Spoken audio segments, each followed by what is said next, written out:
sa Jeremiah chapter 32. Ug ang title sa wali karon nga buntag, From Hopeless End to Endless Hope. From hopeless end to endless hope. Kining text nga tuwang pagatun-an karon nga buntag, Jeremiah chapter 32, is a story that happened during the time of King Zedekiah. Now, sa ato ang scripture reading nga gibasa ganiha sa 2 Chronicles chapter 36, atong nasayran nga tulo ka hari nga nagsunod. Jehoiakim, then Zedekiah. And it was the time wherein Judah, Jerusalem, the capital of Judah, was besieged by Nebuchadnezzar. Unya, by careful studying and comparing scriptures with scriptures, we can learn nga sa dihang si Daniel gidala ngadto sa Babylon, the time nga giatake sila adto sa Jerusalem sa ni Nebuchadnezzar, si Jehoiakim ang hari adto. So during the time of Jehoiakim, Nebuchadnezzar attacked Jerusalem, and Daniel and his friends and many more young Jewish people were brought to Babylon. Onya, while they were in Babylon, ang hari sa Babylon nga si Nebuchadnezzar, iyang gitugot nga si Jehoiakim, mo'y mupuli ni Jehoiakim. Pero for a short period of time rapod, 3 months and 10 days. So pagkamatay ni Jehoiakim, nipuli si Jehoiakim, tulo ka buwan ug napo kaadlaw rapod, nipuli si Zedekiah niya. And it was during the time of Zedekiah's reign when Nebuchadnezzar ultimately and finally destroyed Jerusalem. Ug mao kana ang nahitabo ni atong 586 BC. Usahay sa una nagtuota nga katong panahon nga si Daniel giatake, katong si Daniel ug iyang tulo ka amigo gida sa Babylon, mao na to. No. Dihay final nga atake sa Jerusalem, pinaagi sa kamot ni Nebuchadnezzar, ug si Zedekiah ang maong naghari adto nga time. No? So para dili ta malibog tulo din na sila kahari nga nagsunod, Jehoiakim, then Zedekiah. Panahon ni Jehoiakim mao to ang panahon nila ni Daniel nga gidala sila sa Babylon. Pero pila pa ka tuig ang ilabay, gitugot ni Nebuchadnezzar nga gitagaan niya kay gayunan si Jehoiachin nga bisag nailog na niya ang Jerusalem, bisag na-conquer na niya ang Jerusalem, si Jehoiakim sa ang mag-rule. But on behalf of the Babylonian authority, gitugot ni Nebuchadnezzar nga naagihapoy mahibilin nga murag puppet king diha sa Judah in order to function the economy of Babylon. Although under na sila sa Babylon, but let there be a puppet king in the person of Jehoiakim nga maoy magdumala para padayon ang tribute sa mga Hudiyo paingon nga to sa Babylon. Still the Jewish people will bring and give tax to Nebuchadnezzar, the king of Babylon. But 3 months and 10 days ra, according to 2 Chronicles chapter 36, 9 to 10, si Jehoiachin gipulihan ni Zedekiah. Unya si Zedekiah, usa ka hari nga dautan, ni talikod sa Ginoo. Kung imong tanawon ang iyang kaliwatan, kaliwat siya ni David. Because all the kings in the southern kingdom are from the line of David. Kaliwat yun silang tanan ni David. The king of the northern kingdom are not from the line of David. Ug mauna nga nahanaw yun sila. Ug mao bitaw na nga ang saad sa Ginoong Hesukristo ug ang saad sa Biblia nga the kingdom of David shall have no end. Kaya nga naman, because from the line of David here comes the Lord Jesus Christ who will have His millennial reign in the future. Unya, kini si Sidikaya, linya ni siya ni David. Pero bisan pa maglinya siya ni David, he did that which was evil in the sight of the Lord. And he is a puppet king. The Babylonian king gave him the right to become king of Judah. But he is subject to Babylon.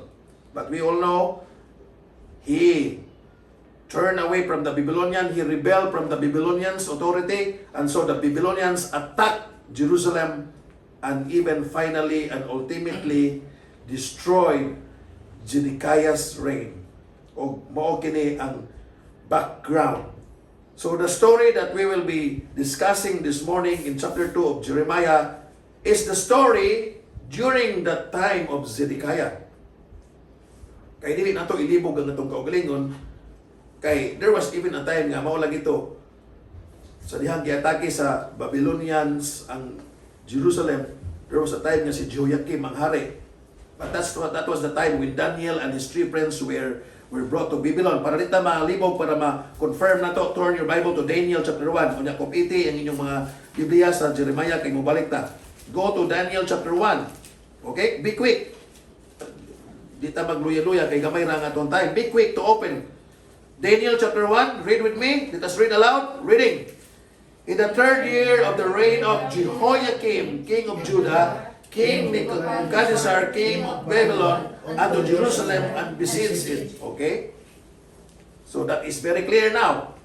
So from the time nga si Daniel o ang tulo ka amigo gidala nga to sa Babylon, that was during the first attack of Nebuchadnezzar towards Jerusalem. That was the first deportation. So si Daniel, sa panahon nga Jeremiah 32 na ang nahitabo, during the time of Zedekiah, Daniel and his three friends were already in Babylon.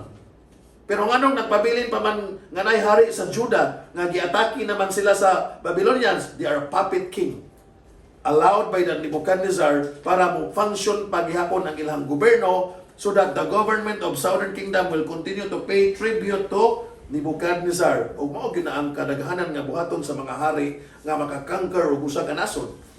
Although nailog na nila ning nasura, pero i-allow nila nga naay vassal ruler or naay puppet king nga magdumala, pero under ka nako, ako ang nikangker nimo, but I allow you to be the king so that mo function gihapon mo and you can continue to pay tribute to my kingdom. Ug mao na ang nahitabo. Zedekiah was allowed by Nebuchadnezzar to rule, but he turned away from Nebuchadnezzar and he rebelled against Nebuchadnezzar, and so diha nato makita nga siya gipunish ni Nebuchadnezzar. Because Nebuchadnezzar was very angry, diha nato makita nga siya atake o guba ni King Nebuchadnezzar ultimately. Ug mao to ang nahitabo sa 586 BC, katong gitawag nato og the destruction of Jerusalem and the Temple of Solomon. Dili gyud na sa panahon ni Daniel katong giatake sila. It was during the time of Zedekiah. Tanawa. Let's compare scripture with scripture. It will be a continuation sa tuang lecture sermon karon nga buntag. Turn your Bible to 2 Kings 25 kung 80 ang Jeremiah 32. Let us compare scriptures with scriptures. 2 Kings 25. And let us read this together with understanding. Para masabtan nato ang context gyud sa Jeremiah chapter 32. 2 Kings 25 verses 5 to 11, and let us listen to the word of God concerning the life of King Zedekiah. 2 Kings 25, 5 to 11. Let us read together, reading. And the army of the Chaldees pursued after the king and overtook him in the plains of Jericho, and all his army was scattered from him. So they took the king and brought him up unto the king of Babylon to Riblah, and they gave judgment upon him. And they slew the sons of Zedekiah before his eyes, and put out the eyes of Zedekiah, and bound him with fetters of brass, and carried him to Babylon. And in the 5th month, on the 7th day of the month, which is the 19th year of King Nebuchadnezzar, king of Babylon, King Nebuzaradan, captain of the guard, a servant of the king of Babylon, unto Jerusalem. And he burned the house of the Lord, and the king's house, and all the houses of Jerusalem, and every great man's house burnt he with fire. And all the army of the Chaldees that were with the captain of the guard break down the walls of Jerusalem round about. Now the rest of the people that were left in the city, and the fugitives that fell away to the king of Babylon, with a remnant of the multitude, did Nebuzaradan, the captain of the guard, carried away. See? It's very clear. Now, in 586 BC, the ultimate and the final destruction of Jerusalem happened, where the temple of Solomon was destroyed, the cities were burned, Zedekiah, the puppet king, were killed. Gipatay ang iyang mga anak, gilugit ang iyang mga mata. Grabe kayo, no? That was happened. So remember, sa dihang nahitabo ni si Daniel o ang iyang tulo ka amigo dito na sa Babylon. Kaya si Daniel o ang iyang tulo ka amigo naka-experience sa kabangis sa mga Babylonians during the time of Jehoiakim pa man to. Pirmiro pa to. First deportation, first attack of the Babylonians. But what happened to our story this morning in Jeremiah chapter 32 is an event that happened during the time of Zedekiah na. Daniel and his three friends were already in Babylon, and they just heard the story. Oh, ang puppet king nga mao si Zedekiah nga gitagaan og katungod sa hari sa Babylonia nga mo'y magdumala sa Juda, nirepilde ni Nebuchadnezzar og tuwa siya gikwaan og mata, gipatay ang iyang mga anak o gipanamastamasan ang iyang kinabuhi pinaagi sa bangis nga hari nga mao si Nebuchadnezzar. But look at this. Before that event happened, Jeremiah was sent by God. Jeremiah was sent by God to minister to Zedekiah. Tanawa ang verse 1 and 2 sa chapter 32 sa Jeremiah. Be quick. Dili ta magluya-luya. Be quick to open your Bible. Jeremiah 32. The word that came to Jeremiah from the Lord in the 10th year of Zedekiah, king of Judah, which was the 18th year of Nebuchadnezzar. For then the king of Babylon's army besieged Jerusalem, and Jeremiah the prophet was shut up in the court of the prison, which was in the king of Judah. For Zedekiah, king of Judah, had shut him up, saying, Wherefore dost thou prophesy and say, Thus saith the Lord, Behold, I will give this city into the hand of the king of Babylon, and he shall take it. Verse 4, And Zedekiah, king of Judah, shall not escape out of the hand of the Chaldeans, but shall surely be delivered into the hand of the king of Babylon, and shall speak with him mouth to mouth, and his eyes shall behold his eyes. Sa wala pa lugita ang mata ni Zedekiah, sa wala pa buntuga ang iyang gingharian o gipamatay ang iyang mga anak, sa wala pa sunuga ang templo ni Solomon, sa wala pa guba ang intiro syudad sa Jerusalem. Although sa panahon ni Jehoiakim giatake na ang Jerusalem, di ba? But for the final attack, si Jeremiah nihatag og bahimangno. This is the word of the Lord. The Lord will allow Nebuchadnezzar to come and attack Jerusalem. Ug mao to nga lugiton gyud ang imong mata tungod sa imong pagkamasinupakon. Sawa pa na mahitabo ang mong attack, giwarningan daan si Zedekiah. Di ba? Klaro kayo sa tuwang mga verses nga gibasa. I hope you understand. Chapter 32 verses 1 to 4. Zedekiah was warned by the prophet Jeremiah. But instead of listening to the prophet Jeremiah, what did Zedekiah do? He put Jeremiah into prison. Jeremiah is a man sent by God. And if God sends someone to you, you better accept it. You better listen to him. You better follow his instruction. And that was God did. But instead of humbling to the prophet, Zedekiah, being the king, was so proud and arrogant. I live in the palace, and who are you? Ordinary man? And you call himself prophet of God? I don't listen to the prophet of God. I don't listen to your words. I will put you into prison. Klaro yun na kayo mga kigsunan, no? So ayan kung natong abri og balik ha, para ma-relate yun nato og matugkad yun nato ang kinatibukan nga konteksto. Kung iti na kung balik ang Jeremiah 32 adto ta sa 2 Chronicles chapter 36.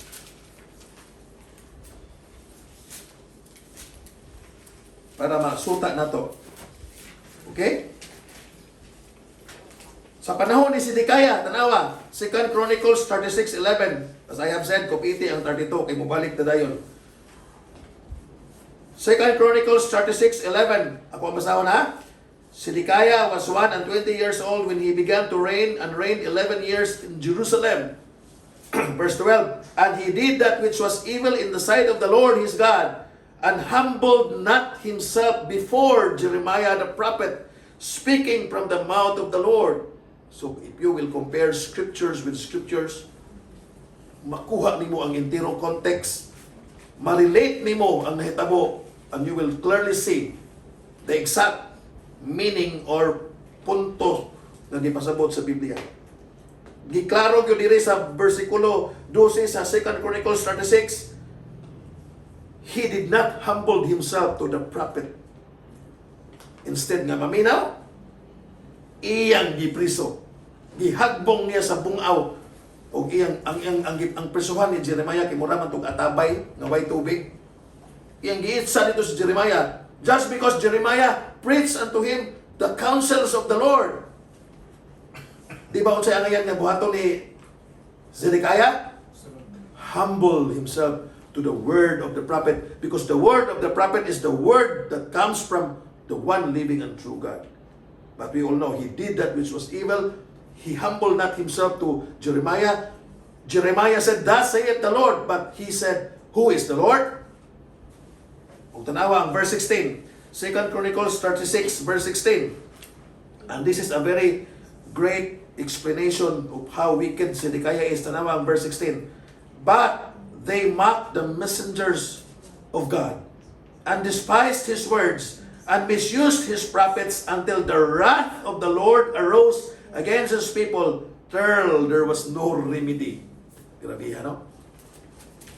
Sawa pa mahitabo ang pag-atake ni Zedekiah, final attack. Ay ang first attack, Jehoiakim mapangatayin sa panahon to nilang Daniel. So sa panahon ni Zedekiah, the final attack, 586 BC, diin bungkagon yun niya ang Jerusalem. Pero sawa pa mahitabo ang final attack, final warning was given through the prophet Jeremiah. This is what the Lord will do. Please take note. Humble yourself and listen to the word of God. But Zedekiah is so proud. Instead of listening, he disagree with God's word, God's prophet. Gipreso niya si Jeremiah, o he rebel against the Lord God Almighty. And to make the very long story short, atong nakita, atong nasayran, nga maulagi, kadto ang nahitabo. Giatake gyud ni Nebuchadnezzar for the final time, for the final moment ang Jerusalem, o nabungkag ang ilang templo, nasunog ang ilang syudad, o gilugit ang mata ni Zedekiah, o gipatay ang iyang mga anak. What a hopeless scenario. If you are alive during those time, and if you are a resident of Judah or Jerusalem, makahibalo ka nga ang imong hari si Zedekiah, gilugit ang mata, di ba di ka matarantar?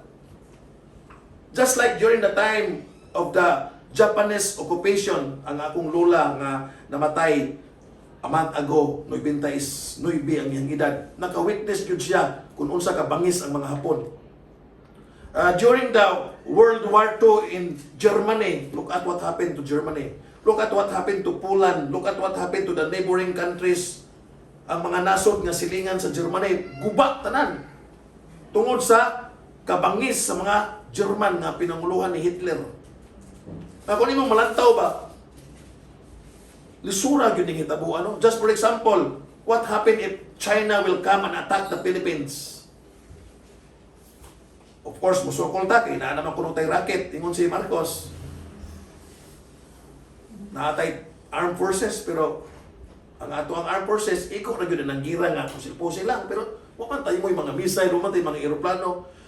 In a moment, in a twinkling of an eye, siguro taas tayo duha ka adlaw, hurot ng bala sa Pilipinas, ang China mo atake na to, buntogon ta, ilogon ang atong nason, ang imong property, ilogon, kung sa may purma. Umao ka na ang nahitabo sa panahon ni Propeta Jeremiah during the reign of King Zedekiah. Usa ka bangis nga nasod, pinanguluhan sa ilang bangis nga hari nga sinubukan ni Sar, naliman pa kagilugit ang mata. Bangisan yun ang hari, ano?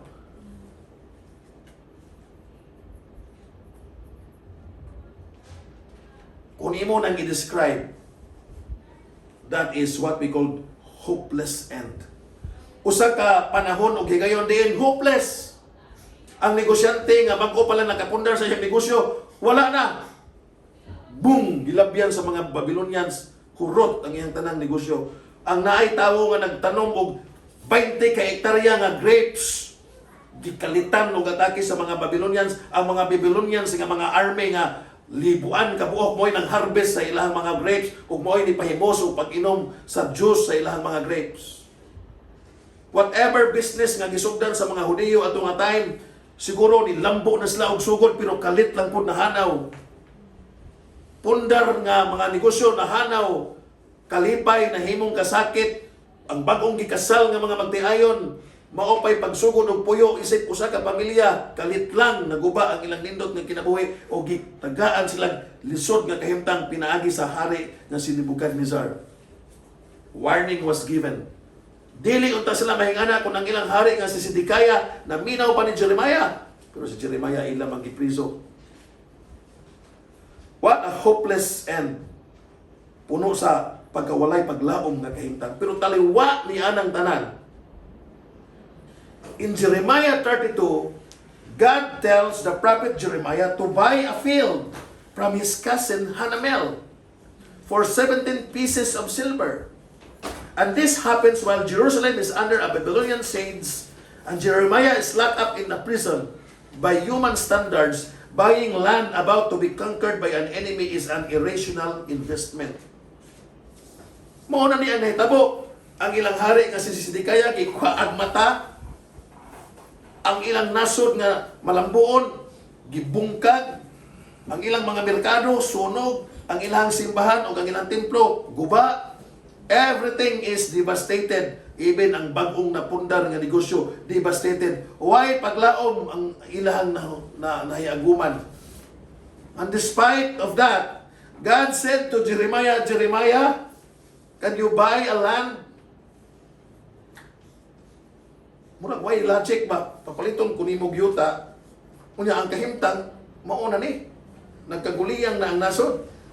Tabla ragod na nga ang China. Gibombahan na ang Amerika. Gibombahan na ang Manila. Nabalitaan na itong mga bulanon nga ang Manila ni surrender na sa China. Giilog na ang Manila sa China. Ang gobernador sa Manila gipanag-iya na sa China. Unya ang China nagpaingon na sa Visayas. Unya hirka muingon ka asa mayuta ani nga mapalit nako. Will you buy a land when the attacking enemy is approaching? Of course, dili. But why did God ask Jeremiah to buy a land? It is a symbol of hope. The purchase of land proves that God is not finished with Israel yet, because we all know, after 70 years is fulfilled, He will let His people return to their land. It is a prophetic sign, a symbol of hope. Kaya nga naman, pila raman sila katuig sa Babylon nga magpundo? 70. And the Bible is very clear nga even before pa na nahinabo, gisulti na gyud na sa Ginoo nga 70 ra mo katuig nga magpuyo sa Babylon as captives. Naama na sa Biblia. Atong tanawon kariyot. Once again, let us be very quick to open our Bible. Jeremiah 29:10. Jeremiah 29:10. Let us read together. Reading. For thus saith the Lord, that after 70 years be accomplished at Babylon, I will visit you and perform my good word toward you in causing you to return to this place. Klaro kaayo na siya mga kaigsuunan. So, taliwa sa usa ka gubot nga panghitabo o kahimtang guba na ang tanan, ang imuha gipanag-iya na sa mga kaaway nga mao ang mga bangis nga mga Babylonians, wala na imuha ang yuta nga tanan nga nani ining yuta iluguno na sa mga Babylonians. And why did God commanded Jeremiah to buy a land? Klaro magyud kayo na nga gisugo gyud siya nga mupalit og yuta. Tanawa ra gud. Asa man nato na makita? Verse 6.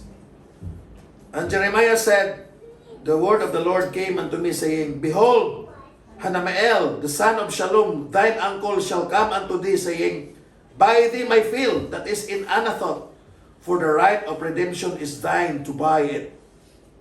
Giingnan siya sa Ginoo, Jeremiah, pagbantay, kayang imong uyuan, anak sa imong uyuan nga si Shallum, muanha, kay mag-deal ni mong yuta.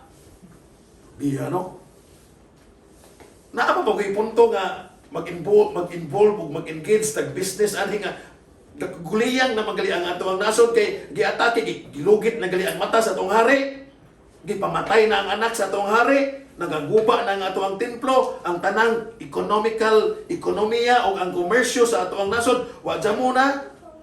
And here comes nahay mo ana nimo para mag-deal og yuta. For what? Para ilugon sa mga Babylonians. For what? Why shall I buy a land? Nga, himan-himan pa, ilugon sa mga Babylonian. Sa ako nang naingon, it is a prophetic sign, it is a symbol of hope. Buy this land. Yes, it seems walay logic kay ilugon sa mga Babylonians, but according to God, after 70 years, you will go back and you will go home and you will live once again to your beloved city, Jerusalem. So verse 8, So Hanamel, my uncle's son, came to me in the court of the prison according to the word of the Lord, and said unto me, Buy my field, I pray thee, that is in Anathoth, which is in the country of Benjamin, for the right of inheritance is thine, and the redemption is thine. Buy it for thyself. Then I knew that this was the word of the Lord. What a wonderful testimony. Then I knew that this was the word of the Lord. I know that it is the Lord's will that He want me to buy the land. Ay, purpose ang Ginoo ang anong gipapalit ni Jeremiah ang maong yuta. It is to prove that God is sovereign. It is to prove that though nagkaguliyang na ang kahimtang, by God's power, there will be a time of peace. Na even ang hari na mo ang mutugot na mubalik sila aning lugar. Because Jeremiah is so aware that it is the word of the Lord, he faithfully obeyed the commandments. Iyang gipalit ang maong yuta. Because this is the Lord's command. Though it is illogical sa mata sa tao, but in the eyes of God and in the purpose and will of God, it is according to His will. O dili siya binuang apan mahinungdanon. Tanawa ang verse 9, gipalit yun niya. Kaya ang Ginoo mo'y nagsugo niya. Og nakasabot siya nga kabubuton ni sa Ginoo. Og nakasabot siya nga kung kabubuton ni sa Ginoo, naay purpose ang Ginoo. Og iya kining gituman. And I bought the field of Hanamael, my uncle's son, that was in Anathoth, and weigh him the money, even 17 shekels of silver. Nagamba yun sila, binayranay, deed of sale. Tanawa ang verse 10. And I subscribed the evidence and sealed it, and took witness, and weigh him the money in the balances. Kung ang China, giilog na nila ang Kapitolyo sa Tagbilaran, ang Bikyo, ang tanang kwarta sa tagiya sa BQ, ang tanang kwarta sa tagiya sa ICM, giilog na sa China.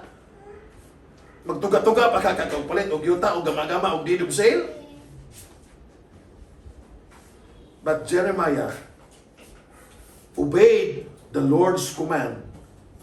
Without any hesitation, gipalit niya ang yuta, believing that this is the will of the Lord. This is the Lord's command. He buy the land, he made the deed of sale. Tanawang verse 11. So I took the evidence of the purchase, both that which was sealed according to the law and custom, and that which was open. And I gave the evidence of the purchase unto Baruch, the son of Neriah, the son of Messiah, in the sight of Hanamael, my uncle's son, and in the presence of the witnesses that subscribed the book of the purchase, before all the Jews that sat in the court of the prison. And I charged Baruch before them, saying, Thus saith the Lord of hosts, the God of Israel, take these evidences, this evidence of the purchase which is sealed, and this evidence which is open, and put them in an earthen vessel, that they may continue many days. Tanawa ang nakanindot kay sa verse 15, giingon dire. For thus saith the Lord of hosts, the God of Israel, houses and fields and vineyards shall be possessed again in this land. Dili binuang ang atong pagpalit sa yuta. Kay tuod man nagkaguliyang na karon ang panahon, murag walay hinungdan ang pagpalit og yuta karon panahon na, apan tungod kay sa 70 ka tuig mubalik yuta aning lugaraha.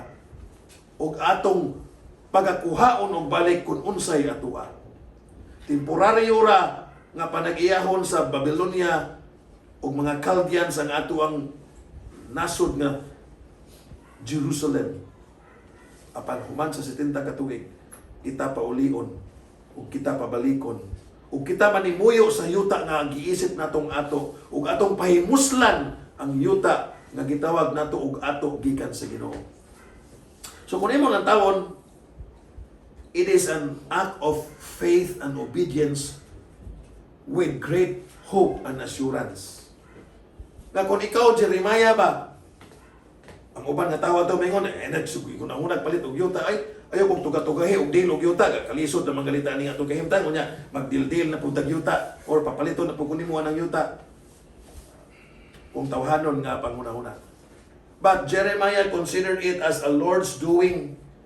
He said himself, and I know that this is the Lord's will. And so, I obey.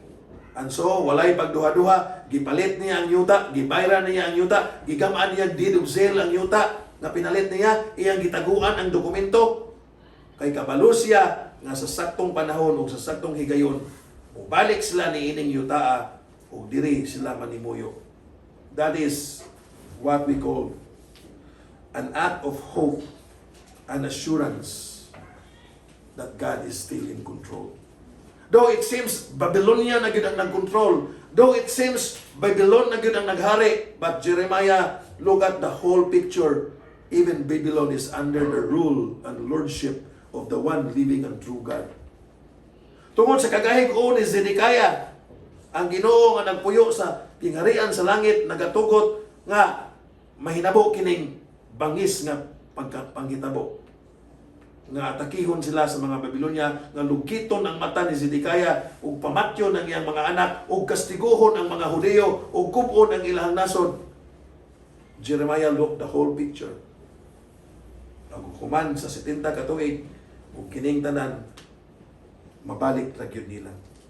And Jeremiah obeyed the Lord prayerfully. Tanawa ang verse 16. Wala si Jeremiah mo ingon nga, Lord, libugaan niyo, pero sige na lang. Sige na lang, ako ning buhaton. Walay duha-duha, walay mga murag kinaiya bitaw nga murag. Why sure? Jeremiah is so sure that buying this land is worthful. Buying this land is logical, not illogical. Tanawa ang verse 16. Now, when I had delivered the evidence of the purchase unto Baruch, the son of Neriah, I prayed unto the Lord, saying, Ah, Lord God, behold, thou hast made the heaven and the earth by thy great power and stretched out arm. And there is nothing too hard for thee. Sa mata sa mga tao, imposible kayo mabalik patali. Oy, Jeremiah, ganun, palit-palit, pamangkagyuta. Huwag sa muna, guba na ang atuang nasod. But Jeremiah, look at everything in the Lord's perspective. And he is fully convinced and aware that this is the will of God with a higher purpose. And Jeremiah is aware that it is not impossible for God that they may possess this land again and enjoy the land that they call theirs and their own home. Ug mo na nga dire nato makita nga he is praying to God. And by praying to God, he is confirming and affirming his faith in God that God is able to do, that they will be able to come and return to Jerusalem. Ah, Lord God, behold, thou art made the heaven and the earth by thy great power and stretched out arm, and there is nothing too hard for thee. What seems to be hopeless now become full of hope. From hopeless end to endless hope. Unsa may naani mo karon nga gidala-dala nga somehow murag para nimo wa nay paglaom ang tanan. Sa atong mata o sa atong pananaw, yes, tawhanon nga kinaiya. But we have a God who is in the heaven. We have a God who has great power and stretched out arm, who created the heaven and the earth. Our God is the God who command the sun to rise in the morning. And He is the God who allowed the sun to set in the evening. For so many years until now, every morning you will see the sun rising. And in the evening, it will going down. And in the morning, it is to prove unto us that there is a God who is in control of His creations. The universe functions according to the design of God. And He is the sovereign ruler who is in control. Ang dagat muhunas ug mutaog, muuwan ug muinit. Sa ako nang naingon ganiya, August 12 will be a day of great wonders sa atuang universe. Diin maglumbay ang mga planeta early in the morning. And there will be an eclipse. Unya makita ang mga meteor showers. It will be a demonstration of God's greatness.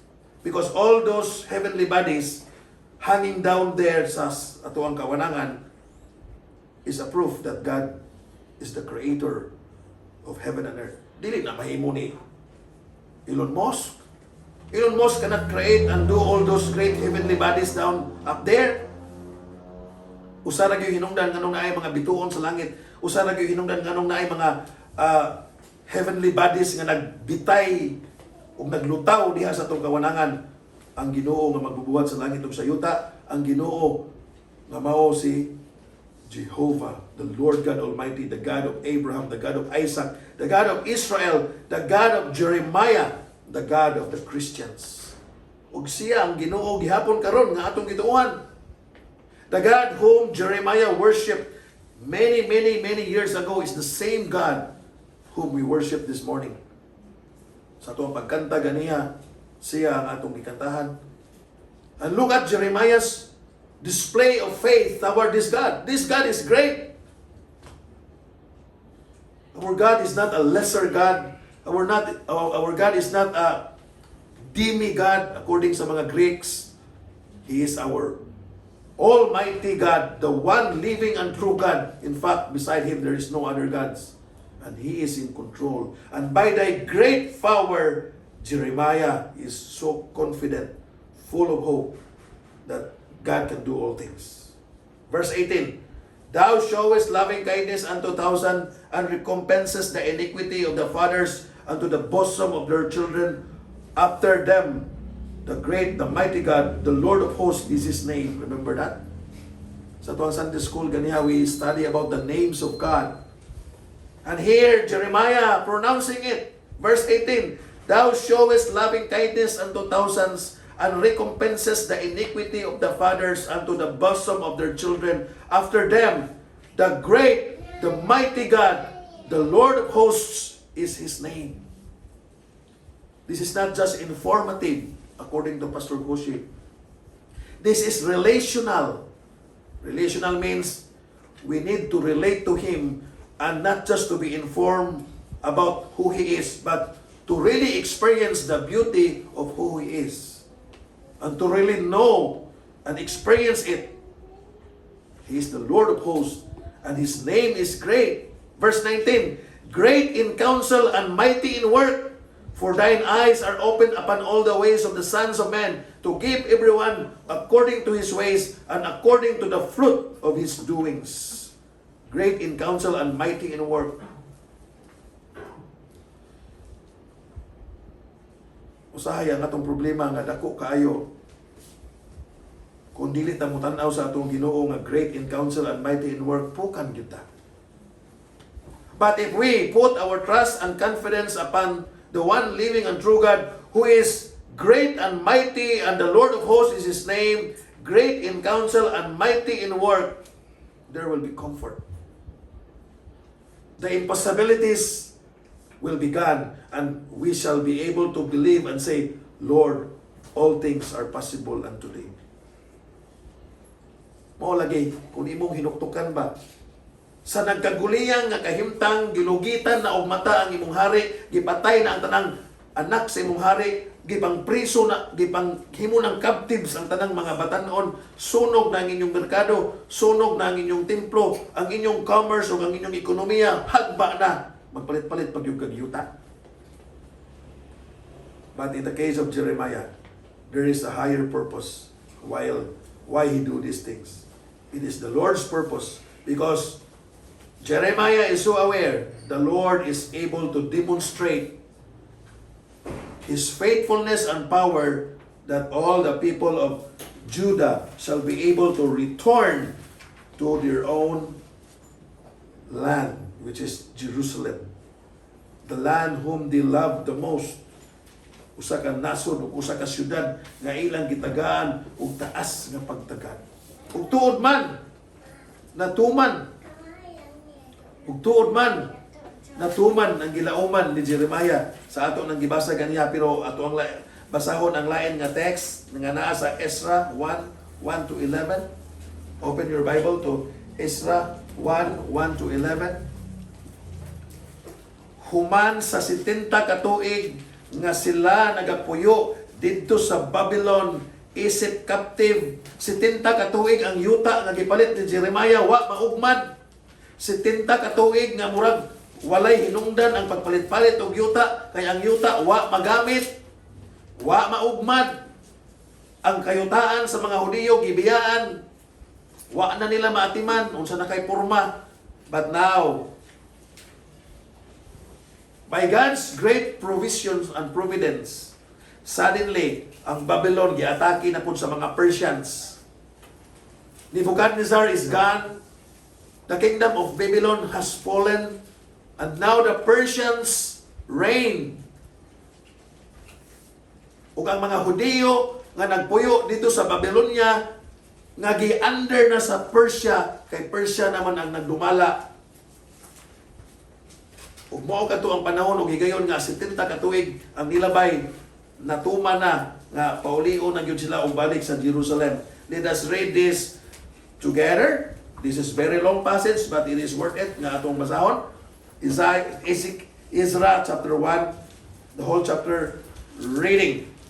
Now, in the first year of Cyrus, king of Persia, that the word of the Lord by the mouth of Jeremiah might be fulfilled, the Lord stirred up the spirit of Cyrus, king of Persia, that he made a proclamation throughout all his kingdom, and put it also in writing, saying, Thus saith Cyrus, king of Persia, the Lord God of heaven hath given me all the kingdoms of the earth, and he hath charged me to build him a house at Jerusalem, which is in Judah. Who is there among you of all these people? His God be with him, which is in Judah, and build the house of the Lord God of Israel. He is the God which is in Jerusalem. And whosoever remaineth in any place where he sojourneth, let the men of his place help him with silver, and with gold, and with goods, and with beasts, beside the freewill offering for the house of God that is in Jerusalem. Verse 5. Then rose up the chief of the fathers of Judah and Benjamin, and the priests and the Levites with all them, whose spirit God had raised to go up to build the house of the Lord which is in Jerusalem. And all they that were about them strengthened their hands with vessels of silver, with gold, with goods, and with beasts, and with precious things, beside all that was willingly offered. Verse 7 read, Also Cyrus the king brought forth the vessels of the house of the Lord, which Nebuchadnezzar had brought forth out of Jerusalem, and had put them in the house of his God. Even those did Cyrus king of Persia bring forth by the hand of Mithridat the treasurer, and numbered them unto Shishbazzar the prince of Judah. And this is the number of them, 30 chargers of gold, and 1,000 chargers of silver, 29 knives, 30 basins of gold, silver basin of second sort, 410, and other vessels 1,000. All the vessels of gold and of silver were 5,400. All this did Shishbazzar bring up with them up to captivity that were brought up from Babylon unto Jerusalem. So namalik yun sila. Human sa 70 katuig nga ilang pagpuyo dito sa lugar nga mao ang gitawag og Babylon. Ug diha nato nakita nga ang usa ka walay paglaom nga kahimtang nagdala nila ngadto sa usa ka walay katapusan nga paglaom. Nga when they go back, they are filled with happiness and joy, believing that God is powerful and that God is in control. Babylonian is a great kingdom. Babylon is a great kingdom. But God is greater than them. Far, far greater than them. They are just subject of God's sovereign will. Instrumento lamang ang mga Babylonians para mapaandar sa Ginoo ang iyahang kabubuton o plano o mga tinguha alang sa kahimayaan sa iyahang balaan nga ngalan. Umao kini ang nasuta o nakita o nasabtan ni Jeremiah. Umao kana nga sa kahimtang nga lisod kayo ang panahon, wala siya magduha-duha. Pagtuman sa sugo sa Ginoo nga mopalit siya gyuta. It is a very illogical act. Walay hinungdan o walay punto nga buhat para sa mga mata sa katawhan. Pupalit kag yuta nga nag-atake ng mga Babylonians. But Jeremiah look ahead. And he look at it in the perspective of God. And God is faithful to obey, to fulfill His promises. 70 katuig, kamo mahibalik o manimuyo o balik sa yuta nga gitawag ninyo inyuhang kaugalingon nga yuta. Kita nga mga Kristohanon, nagkinahanglan kita o Ginoo nagamhanan ug tuod man siya atong nakaplagan. Ang pinaka-nindot nga bahandi nga atong nakabot nining kalibutan is ang Ginoo nga mao ang naginusarang Ginoo nga makahatag kanato og buhing paglaom. Samtang nata nining kalibutan karon, anaa kita sa kalibutan nga puno sa way paglaom.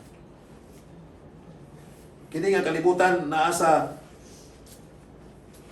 kahimtang ang tanan dili masaligan. Ang imuhang bahandi dili masaligan, ang imuhang mga kabtangan dili masaligan, ang tanan dili manasaligan, apan usara ang masaligan nga mao ang Ginoo nga mao ay nagkupot ug naay pagtugot sa tanan nga mga butang o panghitabo niining kalibutan. Ilabi na siguro sa panahon nga makasinati ta og mga panahon nga murag lisod na kayo sabton ng atong kahimtang. It is not that God is no more in control. In fact, it is proven that God is still in control.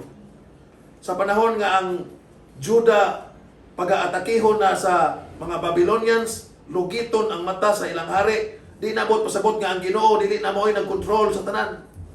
In fact, it is a sure testimony that God is still in control. Siya ay nagtugot nga ang mga Babylonians moanha. Babylonians are only tool and means whereby God used to fulfill His plan and purpose upon the lives of the people of Judah. So sa atong kinabuhi, mo encounter gyud ta og mga panahon o gigayon diin usahay lisod na kayo ang kahimtang. Kana pahimuslan sa kaaway nga mao ang yawa nga para kita mapukan, kana pahimuslan sa kaaway nga mao ang yawa aron kita dili makakita sa usa ka walay katapusan paglaom nga gitagana sa Ginoo para kanato. That if we allow our enemy the devil to destroy us. That is why si Peter niingon, our adversary the devil is like a roaring lion. Sa dihang si Job nagkinabuhi, when Job was living a godly life, and suddenly Satan came into the picture. Kaya ang yawa ni apil man sa gathering dito sa langit, when God gathered all the children of God, kaya ni kalit og tunga ang yawa, kanya giingon ang Ginoo ngadto kang Satan, where have you been, Satan? From to and fro, roaming around. And every travel of Satan is a travel of destruction. He will travel there, to and fro, just to look for Christians that are struggling and destroy their life.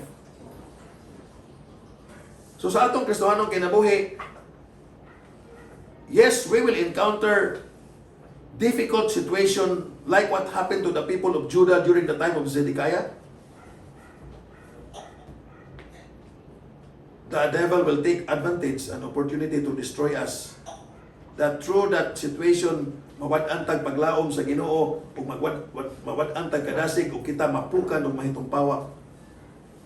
But let us be quick to remind ourselves that our God is far, far greater. Our God is amazing and wonderful and powerful. His name is the Lord of hosts. He is mighty, great in counsel, and mighty in work.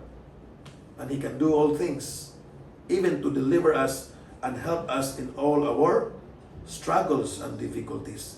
And let us put our hope upon our faithful and sovereign God. Let us consider the word of the psalmist, Psalm 42 verse 5. Salmo 42 verse 5.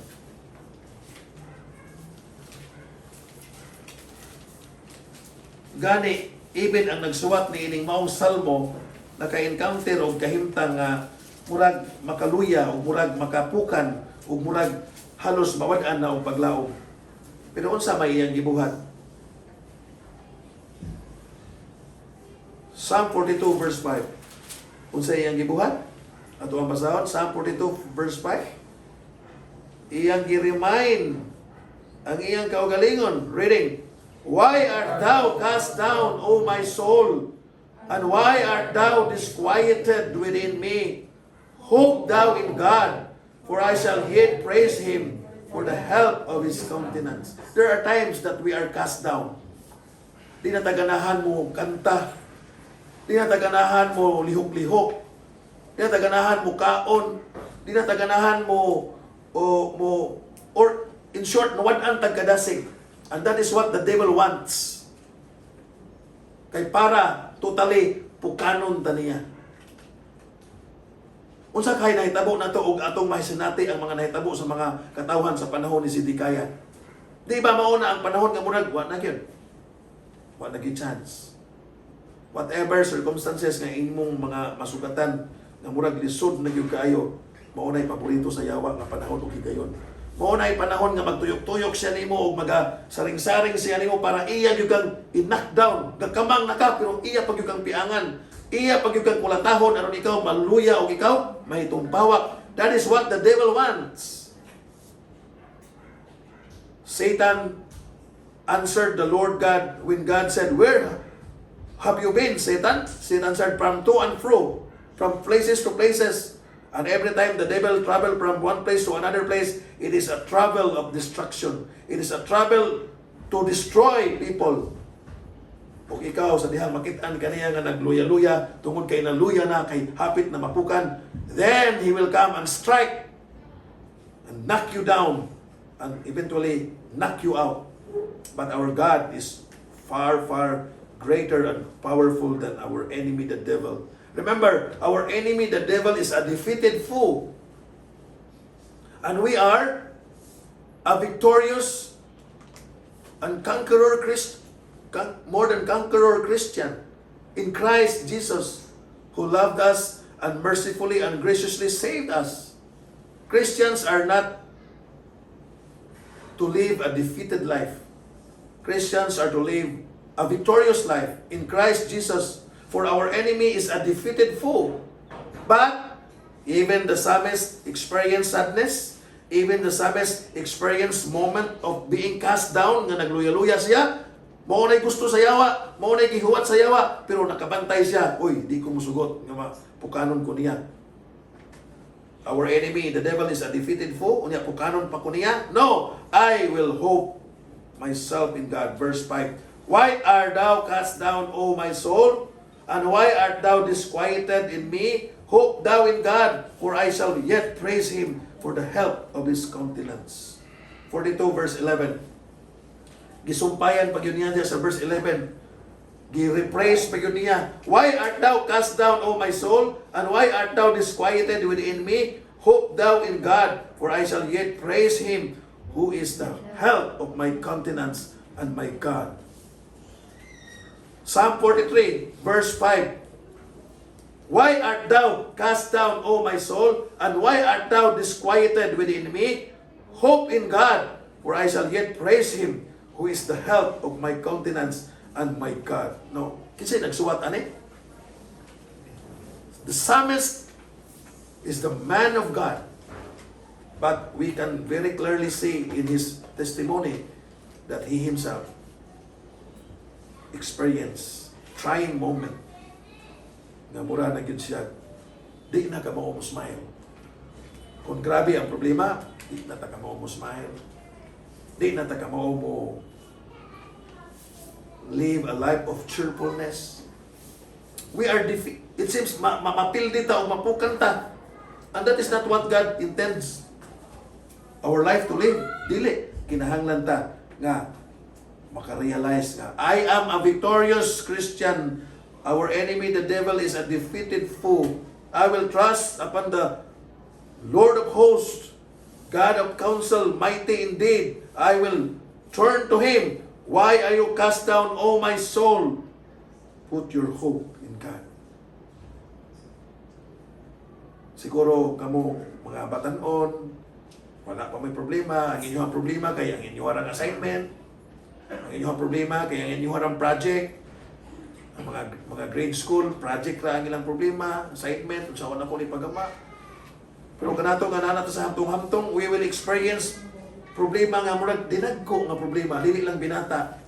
Unya, sa ato pag yung pagkasusuhanong kinabuhi, then we will really face trying moment nga sama nining writer sa Psalm nga moingon, why are you cast down, O my soul? Put your hope in God. Salamat kay siya ra po ini-remind. Put your hope hope in God. Psalm 62 verse 11. Psalm 62 verse 11.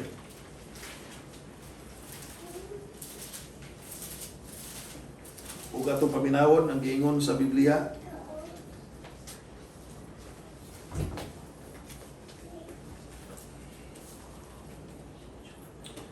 God had spoken once, twice have I heard. Twice have I heard this, that power belongeth unto God. This is what we need in times of great difficulties. Power of God. We are powerless, but God is powerful. And His power is all that we need in trying moments of our life. It's very clearly stated by David himself, the writer of Psalm 62, God has spoken once, twice have I heard this, that power belongeth unto God. And this is what Jeremiah felt when he was inside the dungeon. Sa dihang tuwa siya dito sa atabay nga walay tubig. Sa dihang siya dito gihanok ni Sidikaya nga maldito nga hari. Hopeless. Nagpaingon pa ang mga Babylonians na pag siya suod sa atabay nga way tubig, tuwa siya dito naghinuktok. But there in that well demonstrated he a very strong faith and confidence in the one living and true God. He is more concerned of obeying the Lord God Almighty, even he was in the middle of great difficulties inside that well. Niya itong prisuhan nga iyang gitambugan niya sa dautan nga hari.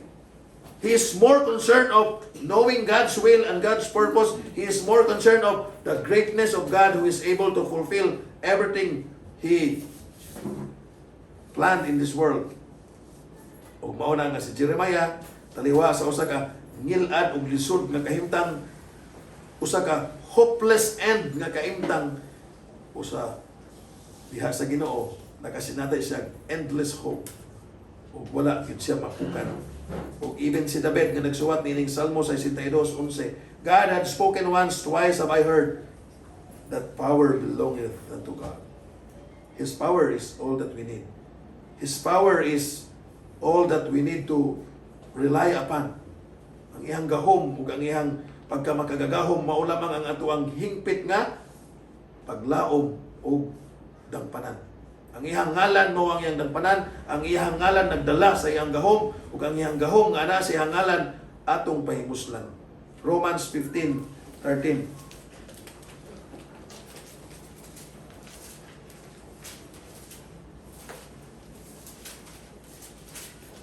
I will read. Follow me with your eyes.